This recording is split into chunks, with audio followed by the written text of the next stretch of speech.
Sementara kami yakin kami ada lahan di daerah Bogor, Bojongsari.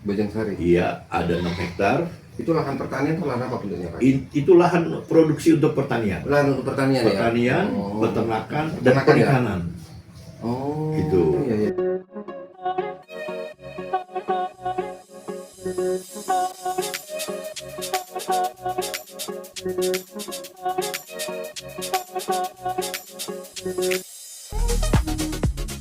Assalamualaikum warahmatullahi wabarakatuh. Apa kabarnya sobat P3 dimanapun berada? Pada kesempatan hari ini kita sedang berkunjung di rumah salah satu tokoh Partai Persatuan Pembangunan dan tokoh sosial kemasyarakatan di wilayah Jakarta Selatan, Pak Haji Muhammad Nasir, Sarjana Sosial. Beliau merupakan Ketua DPC P3 Jakarta Selatan, dan pada kesempatan hari ini kita diberikan waktu untuk hadir di kediaman beliau di Jakarta Selatan. Pada hari ini memang kita merasa senang. Baik, sebelum kita sapa beliau, ada beberapa hal yang kita sampaikan. Ada banyak tokoh-tokoh P3 Selatan itu lahir dari Jakarta Selatan sebenarnya. Tapi kenapa kok akhir-akhir ini di P3 Jakarta Selatan itu seakan-akan tapi prioritasnya agak kurang di gimana gitu Pak Haji kira-kira? Iya. Perkenalkan dulu ya, Haji Muhammad Nasir. Siap. Atau dikenalnya Haji Munas. Haji Munas sudah terkenalnya ya. Ya, kalau kita berbicara tentang P3 di Jakarta Selatan khususnya, umumnya di DKI, pada peristiwa bersama, tapi Jakarta Selatan lebih khusus karena Selatan ini banyak memiliki tokoh agama, para kiai dan ulama, kan gitu. Di selatan ya. Di selatan sungguh sangat potensi untuk Partai Persatuan Pembangunan itu sendiri. Dimana memang seperti kita ketahui Partai Persatuan Pembangunan itu kan 6 prinsip perjuangan. Yang pertama ibadah, dan seterusnya amar ma'ruf nahi munkar, dan seterusnya kan gitu. Adil berjujuran, agamis sekali. Dan masyarakat Jakarta Selatan sungguh luar biasa agamis. Mayoritas agamis. Iya. Waktu itu zaman 3 partai, ada P3, ada Golkar, ada P3. P3 itu unggul, pesaing utama. Selalu unggul ya? P3. Di zamannya itu waktu Di zamannya waktu itu, iya. Makanya sampai dipecah itu P3. Jadi 2 partai reformasi ya kan? Iya. Untuk mengurai kekuatan. Karena ada beberapa peristiwa waktu itu. Pertama, kiblat kita waktu itu zaman pemilihan Ahok ya. Oh, di zaman-zaman itu. Zaman pasca 212 dong kalau karena agamis sekali secara tidak langsung keputusan atas sama bawah bertolak belakang. Itulah. Jadi apa yang mau kita sosialisasikan? Pimpinan keputusan partai di atas sudah seperti itu. Itulah sebetulnya. Sebetulnya di selatan ini sungguh sangat luar biasa. Kita punya ketum dari selatan. Kita punya ketua DPW di selatan, Sekwil di selatan, Sekjen yang lama di selatan, dan beberapa tokoh-tokoh yang ingin bergabung di P3 orang selatan juga. Lahir dari selatan. Lahir selatan gitu.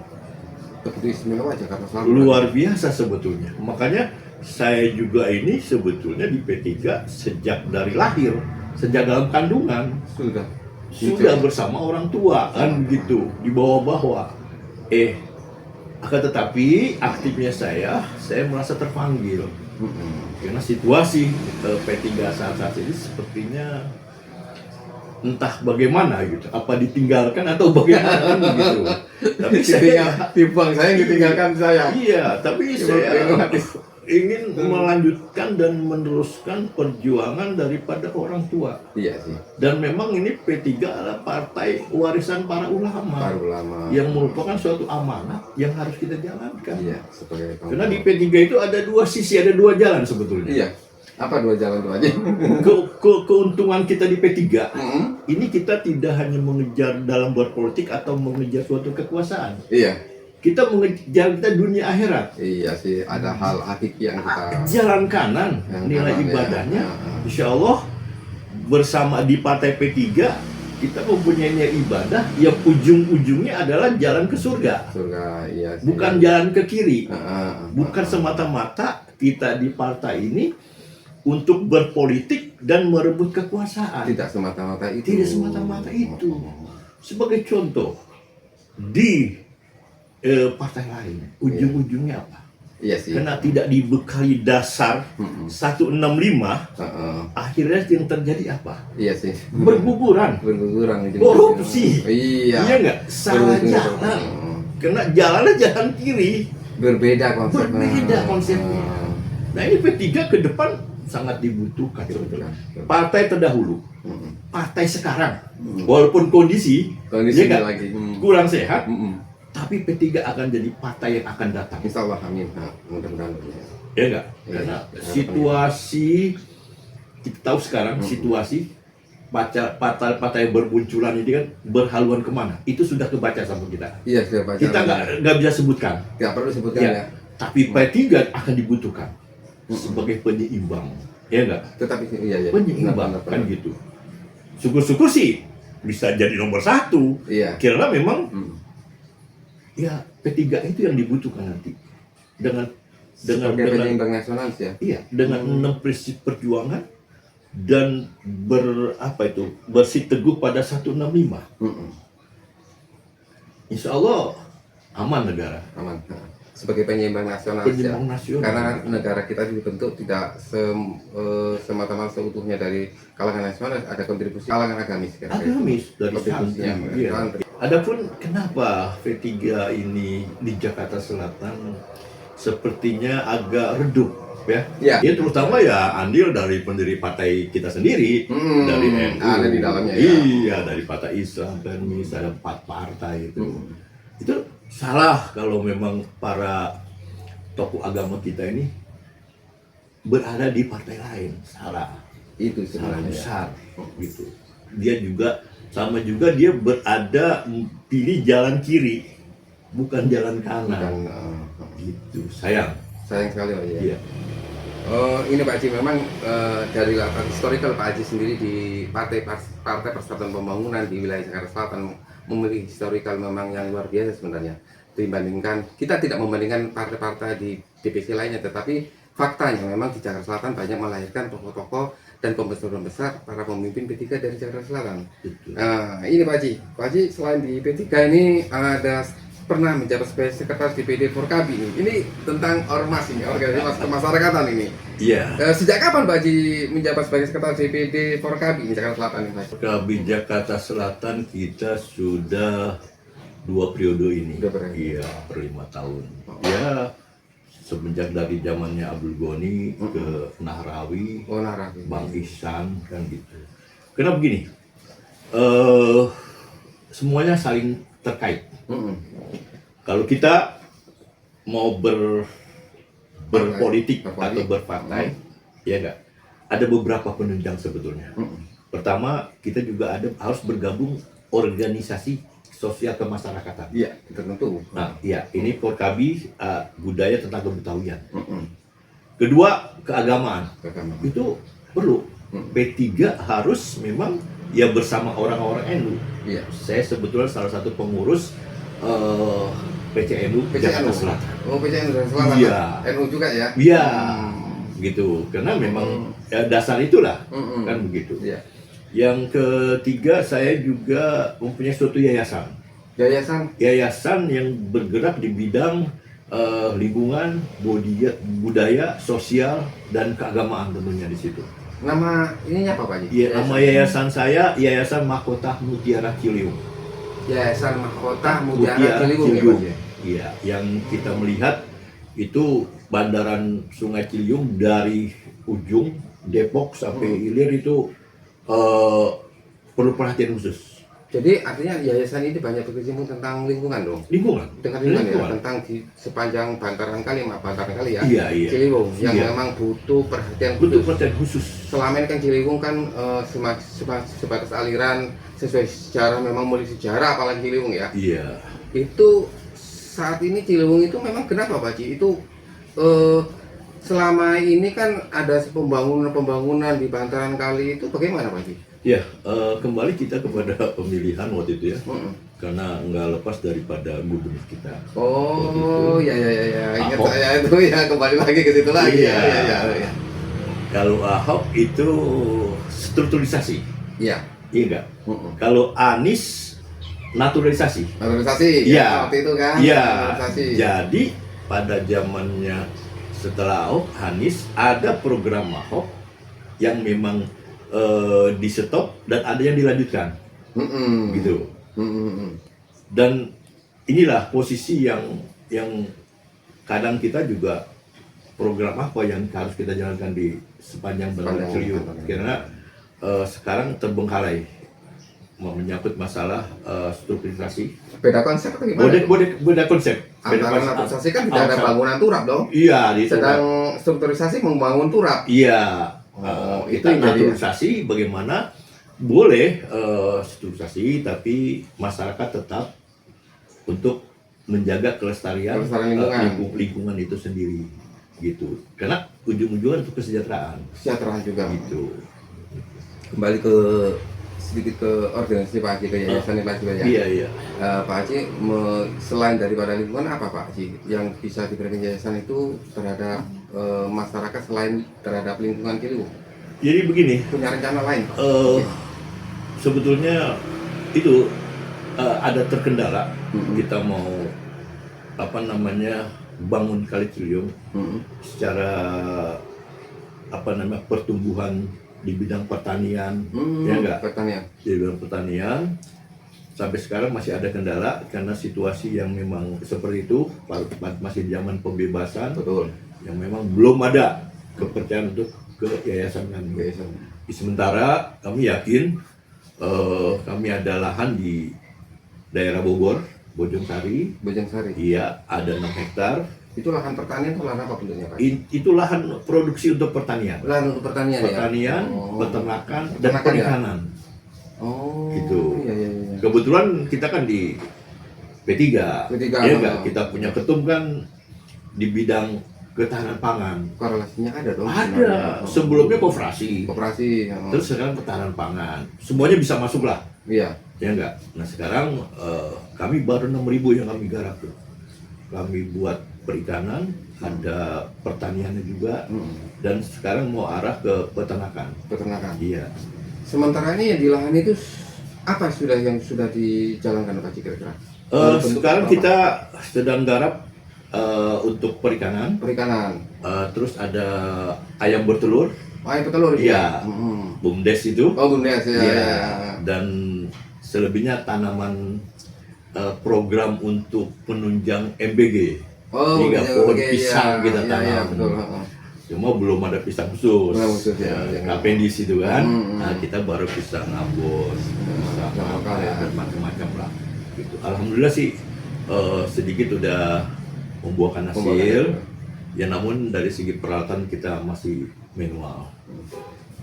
Seandainya nih Pak Haji, Bapak sebagai Ketua DPC Jakarta Selatan, artinya kita tidak membutuhkan bantuan, tapi minimal Ketua Umum P3 Bapak Haji Muhammad Mardiono ini memberikan referensi untuk kemana sih arah ini agar koperasi ini, yayasan Pak Haji ini yang di bidang pertanian, maksudnya pertanian aja kita ini di bidang pertanian ini Pak kita kan butuh dukungan support. Dan ini Pak, program Pak Haji ini kan ada korelasi dengan ketahanan pangan masalahnya gitu.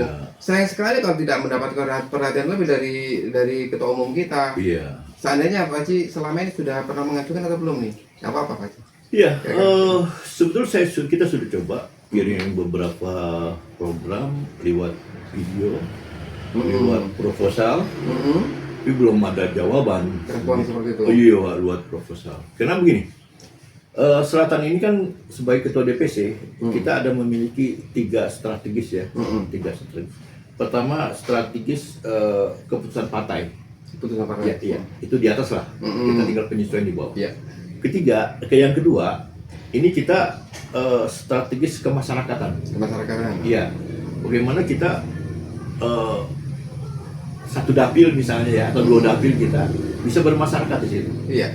Yang akan melahirkan melalui kemasyarakatan.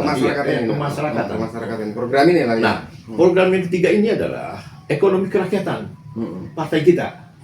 Karena kita ini nggak lepas daripada ekonomi, Ya, nggak lepas kembali dari lagi. uang, Betul, iya betul, nggak? betul, betul. Gimana caranya supaya kita ada kemandirian? Kemandirian. Ya. Karena kita 2 periode ini nggak punya anggota dewan. Ya, itu dia. Mau dibiayai dari apa? Apa yang kita berikan kepada masyarakat? Dulu orang tua kita dasarnya itu dari bertani, Petani. sehingga untuk kaos beli sendiri. Mandiri, benar-benar mandiri ya. Betul-betul untuk kegiatan mobilisasi partai di daerah masing-masing. Dan sampai sekarang ini masih berlaku lah, masih bisa. Sebenarnya on the track dong. Iya, Oh. apalagi kita di Jakarta Selatan bisa, DKI, apalagi di tingkat daerah. Iya. Coba dibina UMKM-nya, ya koperasi UMKM, terutama di bidang pertanian. Betul, betul. Ya enggak? Di bidang pertanian. Kita pernah membahas di podcast sebelumnya tentang bagaimana kita pendekatan terhadap calon pemilih kita atau kaderisasi terhadap P3 muda di sektor yang berbeda, yaitu sektor ekonomi. Kita Sektor pernah ekonomi, bahas salah betul. satu yang kalau nggak salah kita lihat itu di video ini yang pernah kita bahas tentang pendekatan dari sektor yang berbeda, yaitu sektor ekonomi. Itu penting lagi. Karena kita ini sudah tidak bisa lagi menjual omong kosong, menjual kertas kosong, tetapi masyarakat di generasi muda sekarang, generasi milenial, generasi alpha atau generasi Z, generasi itu selalu validasi Pak Haji. Betul. Bukan hanya semacam program dan propaganda atau wacana, tetapi real apa yang kita berikan terhadap generasi saat ini. Apa yang kita bisa lakukan? Apa yang kita ditawarkan? Terasa tidak. Nah, bukan semata finansial, tetapi program yang memberikan manfaat terhadap generasi muda kita. Betul, Gitu kan Pak Haji. betul. Sebenarnya itu beberapa kali kita bahas di beberapa podcast tentang pendekatan terhadap pemilih pemula atau kader pemuda dengan sisi ekonomi. Iya. Jadi gini Pak Haji, kita seru soal mengenai kaderisasi. Ini menyangkut kaderisasi Pak Haji ya. Kalau seandainya kaderisasi ini terwujud dan diwujudkan oleh meskipun bukan bapak ketum kita atau pihak senior-senior P3 yang tertarik, katakanlah investasi boleh, toh ini ada sisi ekonominya kok, ya kan Pak Haji ya? Iya. Ada sisi ekonomi kan Pak Haji? Betul. Tidak pure sosialisasi kan? Betul. Kita pure ada sedikit walaupun kita berbisnis ada sisi ekonominya ya. Nah, jadi saya berharap, kita juga berharap, Pak Haji juga berharap, ke semua kader juga berharap, khususnya di Jakarta Selatan, program di agrobisnis ini, di pertanian ini, ketahanan pangan ini bisa berjalan sesuai dengan konsep-konsep dari Ketua DPC Jakarta Selatan. Betul. Gitu. Apa Pak Haji? Ini ada sesuatu Pak Haji. Bagaimana nih historical Pak Haji ini bisa memiliki konsep-konsep seperti itu memang berdasarkan pengalaman di lapangan atau bagaimana Pak Haji? Bisa? Iya. Kita kembali kepada satu komando tegak lurus ya. Enggak lurus. Ketua kita kan, ketum kita ini yang tadi saya katakan sebelumnya di bidang koperasi kan ya, Koperasi ya. di koperasi ya. Sekarang ketahanan pangan. Ketahanan pangan. Dan kita nggak punya anggota dewan. Iya sih. Terus bagaimana caranya supaya kita mengadakan suatu kegiatan yang memang berseiringan dengan program pemerintah? Ya enggak? Ini kan mendukung program pemerintah ketahanan pangan kan? Pemerintah, Nggak ada yang salah kan? pangan, MPG. Iya. Oh, kita perlu ayam bertelur, Iya. perlu di bidang pertanian, Iya. perlu di bidang perikanan. Perikanan. Itu kan kemandirian. Kementerian Ini proyek pilot sebetulnya. Sebenarnya. Bukan hanya DKI, tapi seluruh Indonesia. menjadikan proyek Di seluruh Indonesia masih memungkinkan. yang memiliki lahan luas. Kader-kader kita memiliki lahan luas sebagai basis pertahanan ekonomi, Iya. iya nggak? Iya benar. Untuk membesarkan partai. Dan itu harus mengakar. Kita di P3 ini harus mengakar sebetulnya. Yang tadi saya katakan, di P3 ini kita bukan hanya berpolitik atau mencari kekuasaan, ya enggak? Manfaat ya. Manfaat dan supaya berakar. Kelak nanti kita akan menghadapi tantangan-tantangan Semakin berat. semakin berat. Iya. Kalau kita tidak diisi dengan fondasi yang kuat, 6 Iya. prinsip perjuangan, ya enggak? Iya. Dan 165 Islam, iman, ihsan, ya enggak? Kita akan tergusur nanti tergusur sama sama paham-paham lain Betul. yang sekarang lagi sedang gencar-gencarnya nih. Iya. Masyarakat sudah tahu, tapi tidak berani berucap, Iya, iya, iya. takut. Ada tawaran-tawaran Tapi itu. kita ya. udah mempelajari itu, kita udah mengkaji itu. Makanya P3 adalah sebagai partai Islam, ya enggak? Kita harus, ya betul sih memang kita harus bentuk kaum milenial, kaum muda, tapi jangan lupa santri-santri, ya enggak? Yang memang udah bermodalkan syariat dan akidah yang kuat, kenapa tidak? Yang bagus, kenapa tidak? Ya enggak? Iya. Itu kita perlu. Di mana itu? Ya di bidang yang memang tidak pernah tergantikan oleh teknologi, ya pertanian, perikanan, peternakan, selalu itu pasti itu pertahanan kan gitu.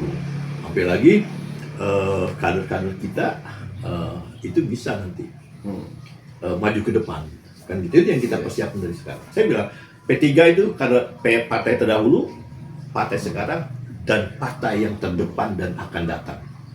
Itu yang perlu kita cermati. Cuma strategisnya bagaimana? Ya. Supaya kita ini ada daya tarik dan bentuk kaderisasi yang berkenan. Kalau secara umum kita mungkin hampir tergeser sama yang lain. Iya, program umum ya. Coba partai lain udah luar biasa karena mereka ya mungkin suntikan dana luar biasa kali ya. Entah dari mana kita nggak tahu. Tapi yang jelas kita ini ya masih berdoa, mudah-mudahan terus bergerak, mudah-mudahan semoga. Mudah-mudahan. Iya, harapan kita sih kita bukan ketergantungan sama ketum ya. Iya, tidak kita juga. akan mendukung apapun programnya. Harapan beliau supaya kegiatan kita sinkronisasi dengan kegiatan pemerintah. Karena beliau ada pemerintahan. Ya kita ingin lakukan itu. Iya. Gitu, sebagai penunjang. Gitu. Sementara gini, kita juga terkendala dengan SDM. Sementara kita itu inginnya meng-hire SDM yang memang betul-betul non-struktur. Tujuannya apa? Tujuannya memperbesar kader-kader yang tadinya nggak masuk di P3 menjadi P3. Tapi kalau meng-hire masih struktural juga, artinya ya bagus-bagus juga, tetapi kan tidak berkembang. Karena struktur itu kan belum tentu orang politisi sanggup mau bekerja dalam dunia pertanian, baik dunia peternakan. Kan sini under reckless kan, dimana keahlian seseorang sesuai dengan dia di mana dia tempatkan, tidak bisa dipaksakan. Lu OKK yang nggak mengerti tentang peternakan, lu ini kambing yang nggak masuk mati semua peternakan kan gitu Pak Ji ya. Baiknya kita libatkan orang masyarakat sekitar yang ahli di bidangnya. Kembali ke ahli peternak ya, peternak itu pun peternak ada bidang, ada kambing ada sesuai dengan kalian. Bertani sesuai dengan kalian petani. Jadi maksud Pak Haji ini mungkin kita tidak memaksakan kader-kader partai harus nyangkul, harus bertani enggak, tetapi Pak Haji memperdayakan masyarakat lingkungan di mana tempat itu berada sesuai dengan bidangnya. Iya. Nah, mungkin ini juga Pak Haji memiliki konsep yaitu tidak pure sosial, tetapi kita separuhnya berbisnis tapi memiliki dampak sosial terhadap masyarakat lingkungannya, apalagi dilatar belakangi oleh P3 gitu. Karena kekuatan kita ada di masyarakat. Iya, gitu. Masyarakat petani dan bagaimana kita mengayomi masyarakat. Iya. Dengan UMKM, dengan koperasi, ya enggak? Dengan kegiatan-kegiatan kemasyarakatan, kesehatan, banyak yang kita lakukan. Gitu. Sebenarnya gini Pak Ji, saya pernah kita juga di podcast pernah membahas tentang mengenai dunia usaha ya. Bagaimana sih kader-kader kita ini yang terutama di akar rumput? Kalau yang senior oke lah sudah memiliki usaha, para pengusaha, wassalam wallahi lah itu ya. Saya tidak membahas dengan hal seperti itu, tapi kita membahas di akar rumput aja, kader-kader yang di bawah. Bagaimana sih kader-kader kita ini memiliki usaha? Paling tidak usaha itu bisa membawa menambah, walaupun tidak menjadikan patokan utama, tapi menambah penghasilan kader-kader kita di bawah, menambah penghasilan, kan itu maksudnya Pak Haji. Pernah kita bahas itu mengenai bagaimana sih berusaha itu memang tidak serta-merta finansial menjadikan tolak ukur, tetapi konsep apa dulu. Nah, di sini ada jawabannya sebenarnya Pak Haji. Pak Haji di sini kan sudah memiliki konsep, tinggal support. Kalau memang finansial dibutuhkan ya lewat mana kalau memang dibutuhkan itu materi ya lewat mana, kira-kira gitu Pak Haji ya. Betul. Tidak harus dari sono kan gitu Pak Haji ya. Kamu dari sana, Pak Haji, coba bisa sambungan ke sana, sambungan kiri, ke kanan gitu. Maksud dia kayak maksud beliau begitu kira-kira. Ada berpikir, ada pergerakan, ada usaha. Iya. Iya enggak? Ini kan sekarang kita berpikir aja, kita jalan sendiri-sendiri. Sedangkan kita berorganisasi. Iya. Iya enggak? Hmm. Nah, sekali-sekali kita bermusyawarah lah. Ya, Iya enggak? begitu. Nah, Persib Perjuangan ada musyawarah, iya enggak? musyawarah. Untuk persamaan, kebersamaan dan persatuan. Iya, persatuan. Iya enggak? Ada musyawarah. Kalau kita jarang musyawarah, iya enggak? Gimana kan begitu. Nah, ini kita menumbuh kembangkan dari bawah, Dari bawah. harapan dari atas bisa Memberikan arahan. arahan gitu. Harapan seperti itu Pak Ji ya. Memang seru juga ini Pak Ji mengenai tentang UMKM kita ini memang tidak bisa dipungkiri sih. Kita bagaimana pendekatan dengan calon konstituen, calon relawan. Kalau hanya sekedar nih hadiah ya lupa. Kalau tapi ini diberikan ini loh pancingnya. Ayo kita nyari ikan, bukan ikannya lu goreng kan gitu Pak Ji ya. Iya. Pancingnya yuk nyari ikan yuk kira-kira gitu. Iya, kalau dengan uang kita bantu misalnya kayak saya ini ada 10 PAC misalnya 10 PAC ya yang diterima dari kita KSB KSB. 1 PAC misalnya 100.000 ya buat transport ya enggak? Iya. Berarti kalau 10 PAC kan 30 KSB yang kita keluarkan Iya. itu paling 3 juta. Iya. Kecil aja nih, 3 juta. 3 juta. Tapi yang diterima cuma 100.000. Iya. Kan kecil. Kecil. Tapi yang kita keluarkan 3 juta. 3 juta. Akumulasinya. Iya.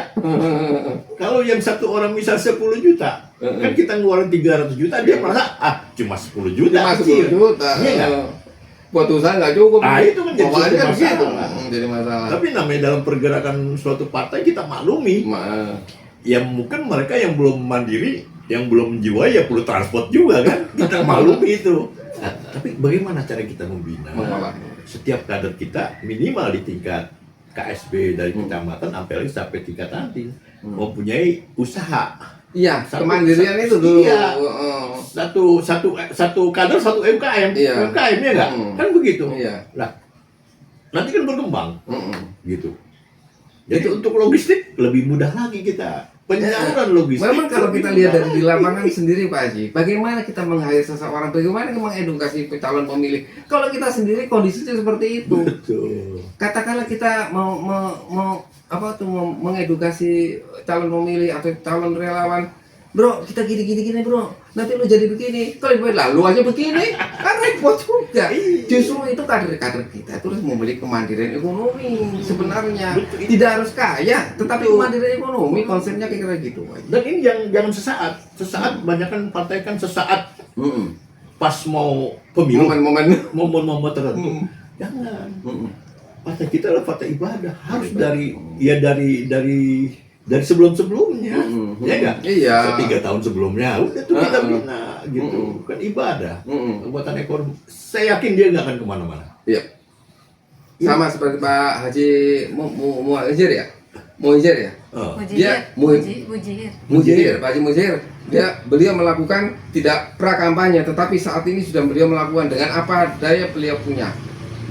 Ngajar karate katanya gitu. Nonton nobar, dia hayuin aja dijabani sama beliau. Nah, itu mungkin sama hampir seperti beliau sama Pak Haji sama Ada konsep ikatan seperti itu. emosional yang kuat Iya. dari awal, sehingga seperti saya kan ini satu komando tegak lurus, Iya. ya enggak? Dari ketum terus DPW kita, nggak mungkin kita tuh tergoda. Iya, Ya enggak? Walaupun ditawarin 1 miliar misalnya, kita masih mikir itu. Iya enggak? Nggak semudah itu ya. Nggak semudah itu. Emang cowok apaan? Itu yang kita pengen buat seperti itu, Iya, iya. kader kita. Iya. Agar kita juga punya jasa, ada suatu ikatan Memiliki yang hierarki ya. mereka tidak akan tergoda dengan hal-hal seperti itu. Kita malulah. Iya. Pasti ini serangan-serangan pajak pada saat itu yang sangat mengganggu pergerakan kita. Gitu luar biasa. Ya saya mengalami Iya, iya. 2024 Sekian. kemarin ya kan kita ikut juga nyala. Memang gimana Pak Haji? Saya berpikir kadang-kadang saya berpikir begini Pak Haji ya. Kita memang loyalis P3 murni, kita istiqomah dari zaman nenek moyang kita sampai sekarang. Tetapi faktor ekonomi itu juga ikut mempengaruhi Sangat sebenarnya. mempengaruhi. Ketika kita sudah istiqomah digoyang, Lu berapa? Berikan gua sekian. Waduh, buyar dah konsepnya. Terus lu bagian bukan masalah pengkhianat. Ini kan realistis, Bro. Di zaman saat ini kalau tuntutan ekonomi semakin berat. Betul. Kalau kader-kader kita tidak di fundamental ekonominya, tidak dituntut untuk kemandirian, maka mudah sekali. Iya. Iya. Ya pasti kita istiqomah di P3 sekian bulan, sekian tahun, tiba-tiba ikut gua aja sekian. Kalau mau apa lu usaha apa? Bubar. Kayak gitu aja. Ya itu ya salah satunya memang yang Iya, harus iya. kita perhatikan. Di samping mungkin ada strategis lain ya Harus. dari yang lain kita hargai. Kita hargain. Baik Pak Haji, mungkin lain waktu dan kesempatan kita sambung lagi berbincang tentang topik-topik yang berbeda. Untuk saat ini kita banyak mengucapkan terima kasih atas waktu dan kesempatan. Karena biasanya kita menghadirkan narasumber itu hadir di DPP Partai Persatuan Pembangunan di Jalan Diponegoro, tetapi pada saat ini beliau mengundang kami untuk hadir di kediaman beliau untuk berbincang santai. Bagaimana sih menyikapi P3 ke depan? Bagaimana sih mempersiapkan P3 akan datang saat ini dan ke depan, kaderisasi dan sebagainya. Terima kasih atas waktu dan kesempatannya di kediaman Pak Haji. Nanti kita sambung kembali di topik yang berbeda. Oke, baik. Nanti terima kasih atas waktunya, dan buat sobat P3 dimanapun berada, nanti kita sambung kembali di topik yang berbeda. Sampai ketemu dan terima kasih atas atensinya. Terima kasih. Wassalamualaikum warahmatullahi wabarakatuh. Waalaikumsalam warahmatullahi wabarakatuh.